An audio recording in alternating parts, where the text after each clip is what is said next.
Greetings to all the learners. Welcome to CEC lecture. The topic of discussion is Kenneth Waltz Theory of International Politics and Analysis.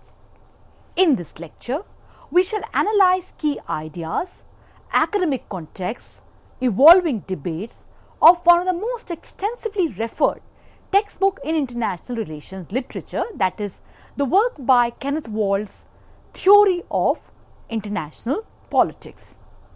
In this lecture, as we discuss the important ideas of Kenneth Waltz, Theory of International Politics, we shall also attempt to understand structural realism, neorealism in international politics, and how this perspective led to huge transformation of international relations theory. Further, as we discuss this work, we shall analyze the main ideas of neorealist and structural realism with reference to their approach towards international politics with a focus on anarchy as an important concept. As we begin our discussion on Kenneth Waltz's work, Theory of International Politics, we present you a very important remark by Helen V. Milner in the work Rationalizing Politics, the Emerging Synthesis of International, American and Comparative Politics. That is how the book by Kenneth Waltz caused a resurgence of realism in the field of international relations. Kenneth Waltz was an American political scientist. His name is associated with the neo-realist, structural realist perspective in international relations theory. Kenneth Waltz's important text, and we quote the first text, Man, the State and War, a Theoretical Analysis, 1959. The next work, Theory of International Politics, 1979. Now, before we take our discussion forward on Theory of International Politics, a quick insight on Kenneth Waltz's work on Man, the State and War, a Theoretical Analysis, 1959. The focus argument of this book, that why do wars happen? How can we prevent war? Now, this book presents an examination of the ideas of prominent thinkers in history under three broad categories. The first one, nature of human beings, which is the first image. Next, internal structure of states, which is the second image. Third, the anarchic structure of international relations, which is the third image. The book makes a very important highlight, that is, it is the anarchic structure of international relations which is the key determiner. But at the same time, we also have to see that we are incapable of explaining war without reference to the other two. Now, with the focus on the nature of human beings, internal structure of states, anarchic structure of international relations, the work Man, the State and the War, a Theoretical Analysis by Kenneth Waltz indeed presented to us some very important insights on why do wars happen and how can we prevent it. The next work, which is the topic of our discussion, Theory of International Politics, 1979. Now, when we look at the table of contents, we present you the table of contents as we jotted down from the work. That is, the first chapter talks about laws and theory. The second chapter talks about reductionist theories. The third chapter talks about systemic approaches and theories. The fourth chapter talks about reductionist and systemic theories. The fifth chapter talks about political structures. The sixth chapter talks about anarchic orders and balances of power. The seventh talks about structural causes and economic effects. The 8th chapter talks about structural causes and military effects, and the 9th chapter talks about the management of international affairs. Now, to understand IR, one must look at the structure of the international system. This is one of the key arguments presented in Theory of International Politics by Kenneth Waltz. This work adds to the realist school of thought, and at the same time it tries to reformulate not only the IR theory but also the realist theory. When we look at international relations and politics, both realism and neorealism look at the conflictual side. The focus here is on the competitive interplay of self-interested actors. But the two main features of Waltz's theory that makes his work different from the pre-existing realist literature in international relations, namely the work of Hans J. Morgenthau's Politics Among Nations, and that how the focus of the book, the methodology of the book is much more rigorous as compared to earlier existing IR literature on realism. Now, why it is so? Once again, we delve into the analysis of the book. The two main features of Waltz's theory are, first, anarchic state of international relations. Second, the focus on distribution of power among states, and the focus on relative capacity power. The book makes a very important assumption, that is, for this theory to operate, we must see two or more states in a self-help system with no superior authority over them. This work describes how the relations between variables are established by laws, as the work says, and we quote. The work says, theories are taken to be collections of related laws, meaning theories are composed of interconnected hypotheses. The work says, and we quote, Waltz suggests that this approach can result in an infinite amount of relevant knowledge for each theory, and we quote again, as well as an infinite number of combinations for this information. Waltz adopts a theory which aims to explain laws. Reductionist theories explain the behavior of parts. They seek to explain international outcomes solely through the behavior of units, leaving aside the effect their environment may have. Now, why is Waltz critical of them?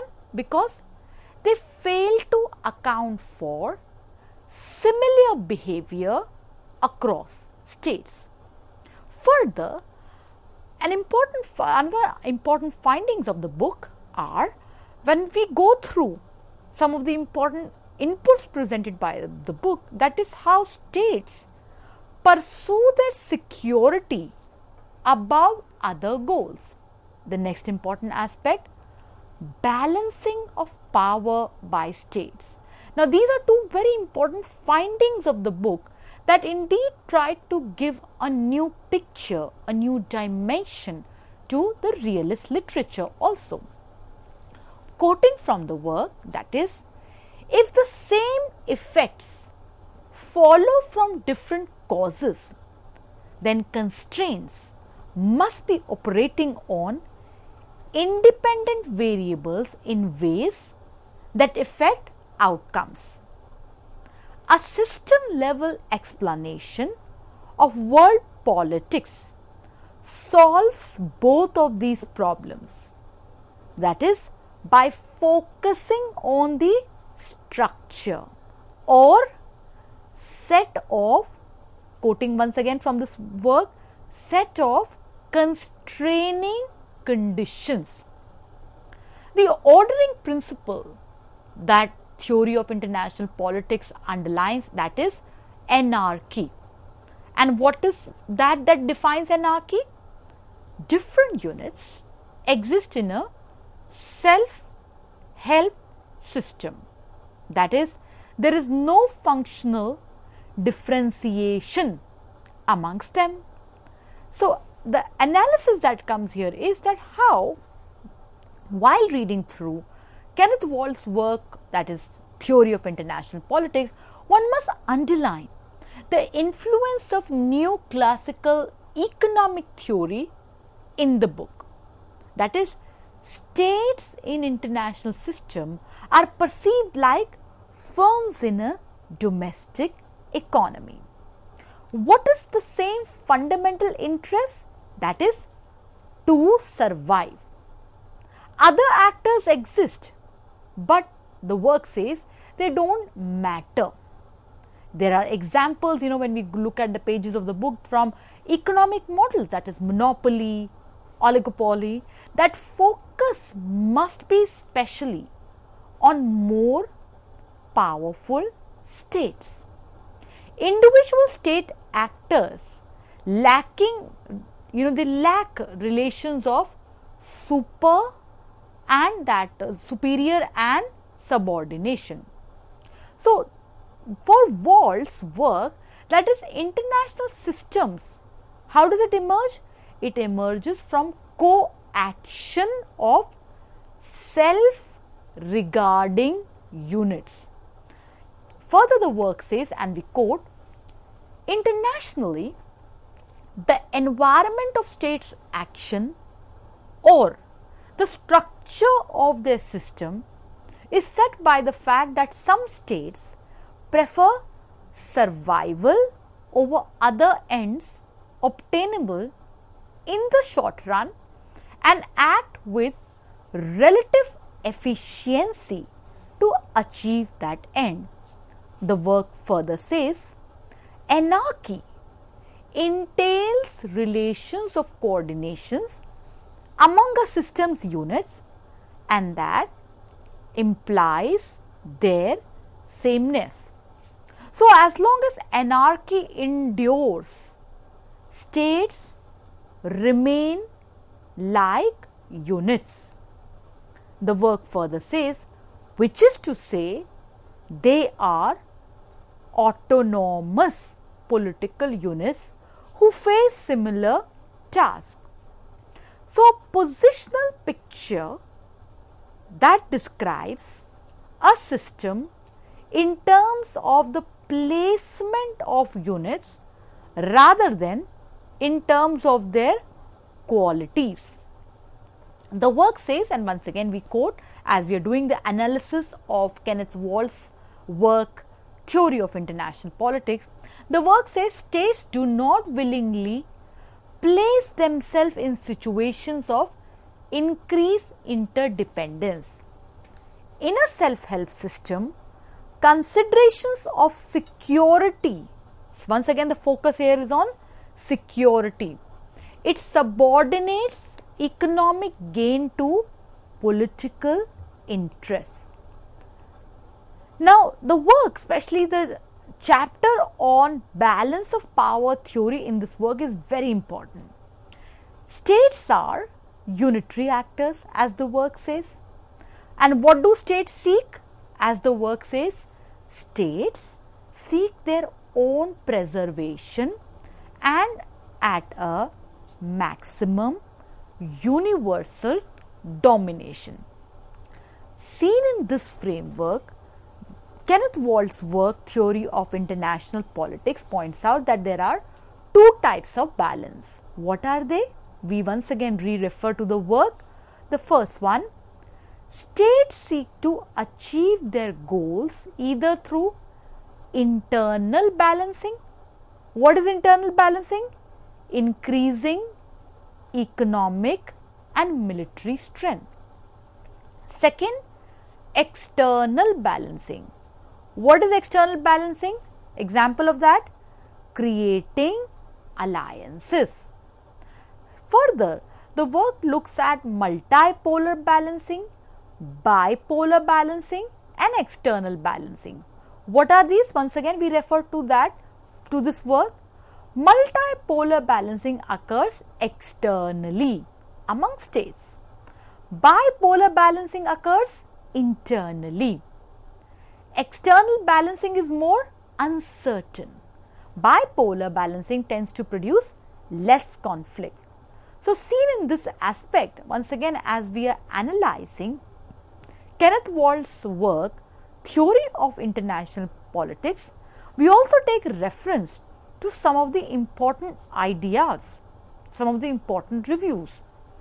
According to John Mearsheimer, in the work Reckless States and Realism, that there is this very important assertion, that is, this work, Kenneth Waltz's work, Theory of International Politics, is one of the most important international relations theorists of the past half century. So, Kenneth Waltz, as John Mearsheimer says, that he is one of the most important international relations theorists of the past half century. Further, once again, at the other side of the spectrum, Olivier Avers, in his work Waltz, Theory of Theory in International Relations, points out that the argument here is that Waltz is so consistently misrepresented on the question of theory.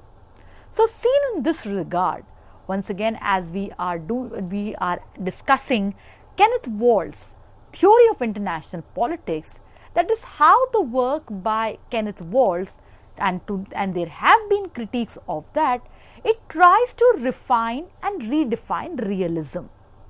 Realism, as we all know, there are varieties of trends and ideas to it, from Thucydides to Machiavelli to Thomas Hobbes to Hans Morgenthau's work, that is Politics Among Nations.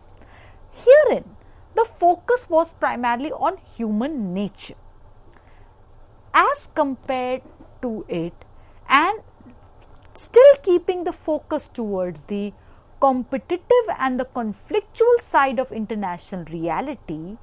Kenneth Waltz takes the focus towards the structure of the system, drawing insights from neoclassical economic theory, as we just discussed while doing our analysis. Waltz looks at international systems emerging from the coaction of self-regarding units, and in this perspective, anarchy entails relations of coordinations among a systems unit, and that implies their sameness. Further, anarchy, that is lack of a centralizing authority, presents a positional picture, that is describing the system in terms of the placement of unit rather than, as we discuss, in terms of their qualities. So, dear learners, in this sense, as we try to understand important insights presented by Kenneth Waltz's work, Theory of International Politics, as we just pointed out that there are wide range of interpretations and explanations to that. John Mearsheimer says that Kenneth Waltz is the most important international relations theorist of the past half century. Olivier Avers says that Waltz is consistently misrepresented on the question of theory. So, neorealism, the work that highlights the work that is inspired by Kenneth Waltz's work, Theory of International Politics. Neorealism's important features, it looks at important features of international relations, especially the actions of great powers, and it tries to explain the international reality solely in terms of the focus towards the anarchical structure of international system. Classical realism, as we just discussed, political realism also, the focus was on human nature.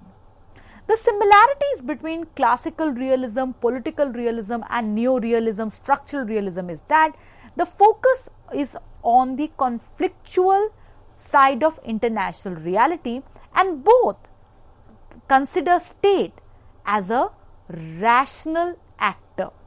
Both theories, political realism and structural realism, neorealism, they focus on absolute gains and give a lot of emphasis to power defined in terms of domination, and this was perceived in terms of military power.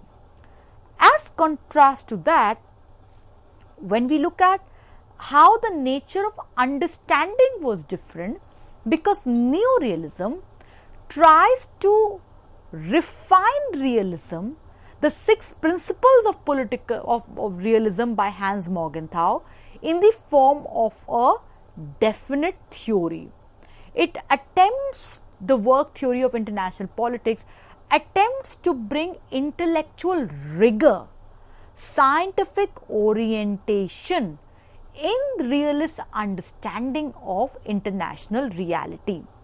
The work Theory of International Politics by Kenneth Waltz, it presents a clear-cut analysis of international relations by drawing from the economic model and focusing on anarchy as the ordering principle.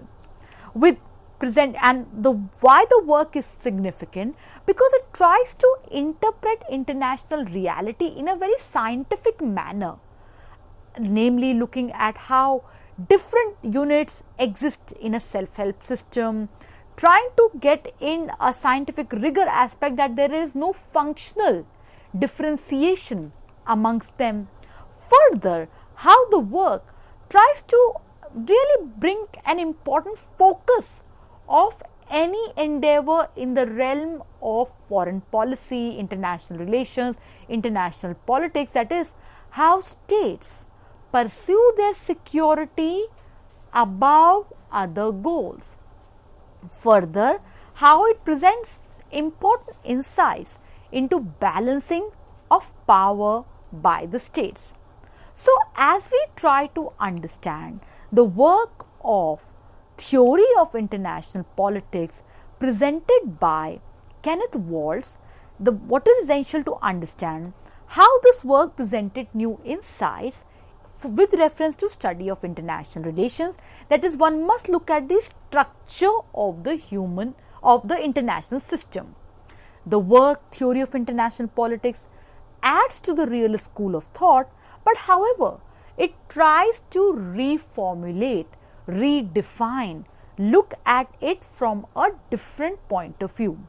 No doubt, it also, like earlier visions of classical realism, political realism, it also repeats the focus on looking at the conflictual, the competitive side of international reality.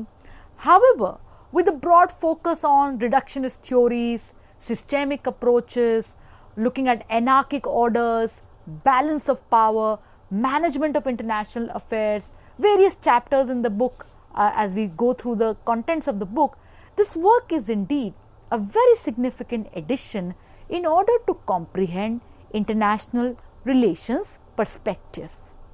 Dear learners, we hope the lecture presented to you significant inputs and insights. We look forward to positive, encouraging feedback from you all. Thank you very much.